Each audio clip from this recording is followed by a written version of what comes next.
Hello မင်္ဂလာပါကျွန်တော်ကတော့ရှိုင်းပါ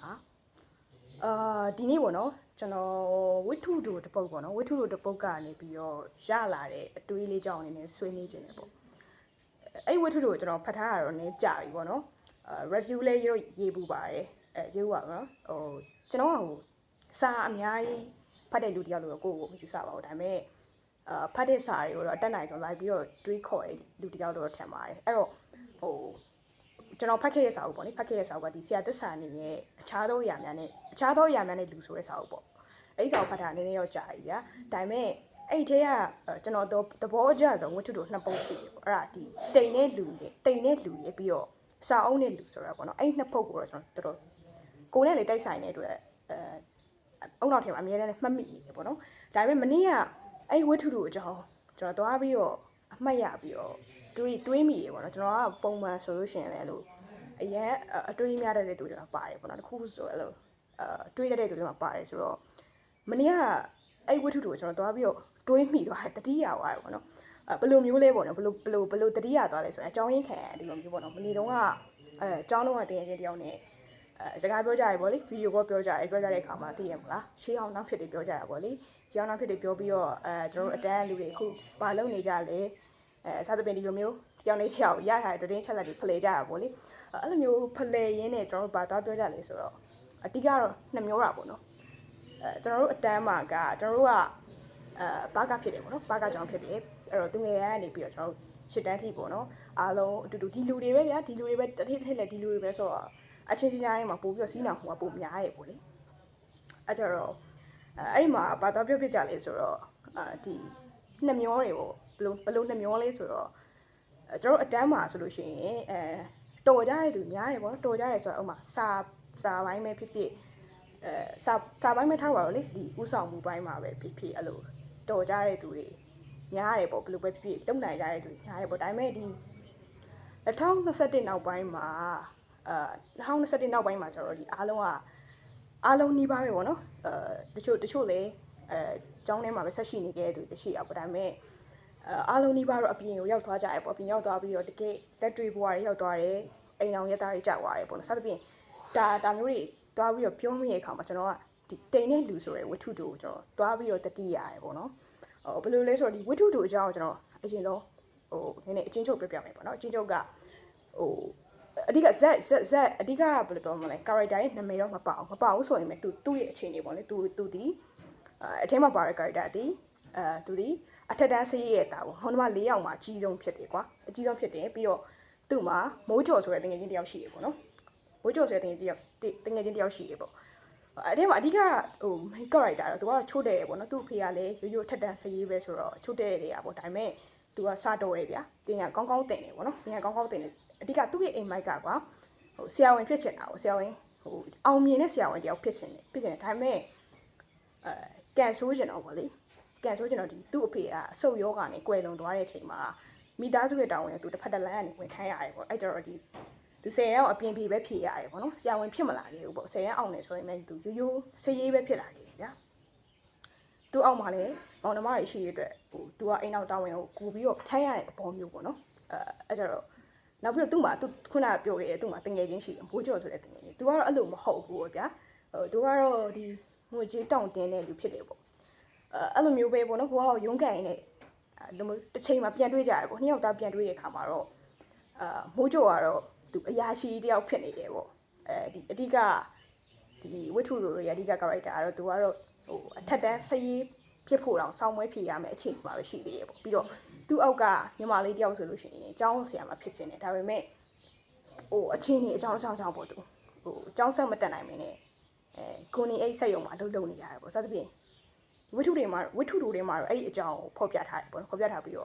့နောက်ဆုံးစာကြောင်းလေးမှာပြောထားလေးဆိုတော့တချို့အရက်တွေမှာတဲ့တိမ်တွေကပဲနှိမ်လုံးလာတာတောင်တွေကပဲမြင့်လုံးလာတာပေါ့နော်ဒီလိုမျိုးရေးထားတယ်ပေါ့ဆရာသစ္စာနေရတော့အဲ့တော့ကျွန်တော်ပြောတာကတော့ဒါအချင်းချုပ်ပဲပေါ့နော်တေချာဖတ်ကြည့်လိုက်နေဆိုလို့ရှိရင်တော့ပို့ပြီးတော့ကောင်းတာပေါ့ကျွန်တော်ပြောတာလေလိုအပ်ချက်တွေရှိနိုင်တယ်ဆိုတော့အဲ့တော့ဒါပြောတော့ကျွန်တော်အဲ့ဝတ္ထုတို့သွားပြီးတော့တွေးမိတယ်ဗျာသိလားဘလို့တွေးမိရလဲဆိုလို့ရှိရင်ဥမာတကယ်ရန်ဆိုရင်ပေါ့နော်ဒီလိုမျိုးအလှည့်အပြောင်းတာမဖြစ်ခဲ့ဘူးဆိုလို့ရှိရင်ကျွန်တော်တို့ ဘယ်လိုပြောမလဲအခုလက်ရှိဘဝမျိုးအခုလက်ရှိဘဝမျိုးနဲ့မတူတဲ့တခုခုမှာကျွန်တော်ရှိနေကြမယ်ပေါ့အဲ့တော့ဟိုဘဝဆိုတာဘယ်လိုမျိုးလဲပေါ့နော်ကျွန်တော်တွေးတာဟိုတစ်ခါတလေမှာပေါ့နော်ကိုယ်တိုင်ရွေးချယ်မှုလုပ်ရတာမဟုတ်ဘဲနဲ့ကျွန်တော်တို့ရွေးချယ်ခံလိုက်ရတဲ့အချိန်မျိုးတွေရှိပြီပေါ့နော်ဥမာကို့မှာစသဖြင့်စူးစမ်းခြင်းစိတ်ရှိရဆိုရင်တော့စူးစမ်းခွင့်မရခဲ့တဲ့အချိန်မျိုးတွေအများကြီးရှိတယ်ဗျာ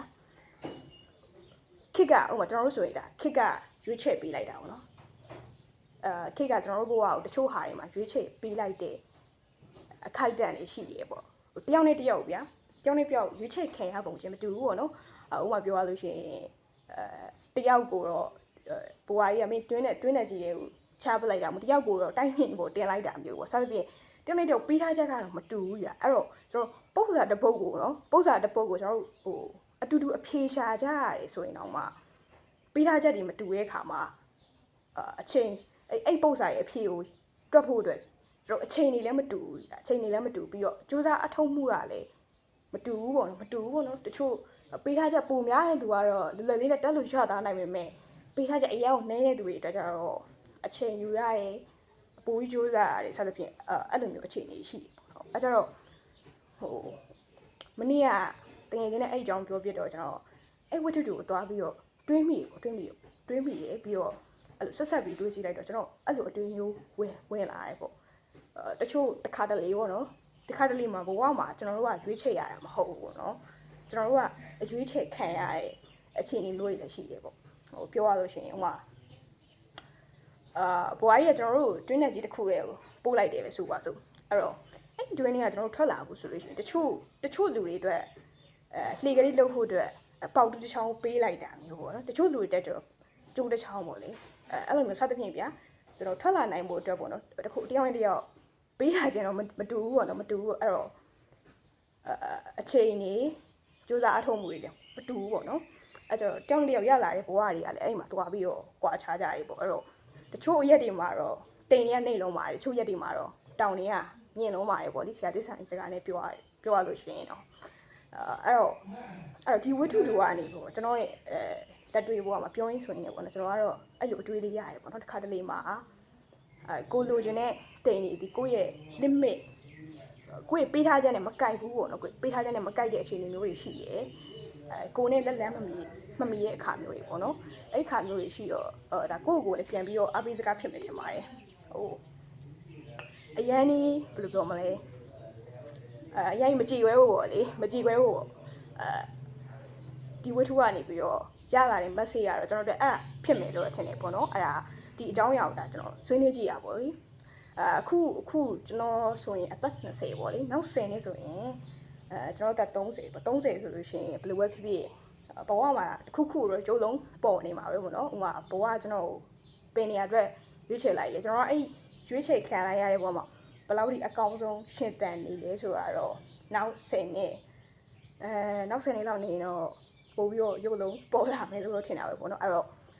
အခုကျွန်တော်ကနောက်10နှစ်မှာဖြစ်နေမယ်ကိုဘာကြီးလုပ်နေလဲဆိုတော့မသိနိုင်ဘူးဆိုရင်လည်းပေါ့နော်နောက်10နှစ်ကကျွန်တော်ဒီအခုဘာကြီးလုပ်ခဲ့လဲဆိုတာတော့ကောင်းကောင်းသိနေမယ်ပေါ့အဲ့ကြတော့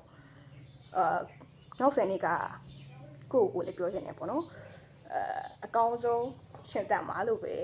ပြောချင်တယ်ပေါ့နော်အဲ့တော့ဒီဝတ္ထုကနေပဲအဲ့လိုပဲပေါ့တချို့ဟာတွေဒီတချို့တိမ်တွေကမြင့်လုံးမှာကျွန်တော်မရနိုင်ပါဘူးအဲ့တော့ဘောကမှာအကောင်းဆုံးရှင်သန်ပြီးတော့တန်မိုးရှိဆုံးရှင်သန်ဖို့ပဲပေါ့နော်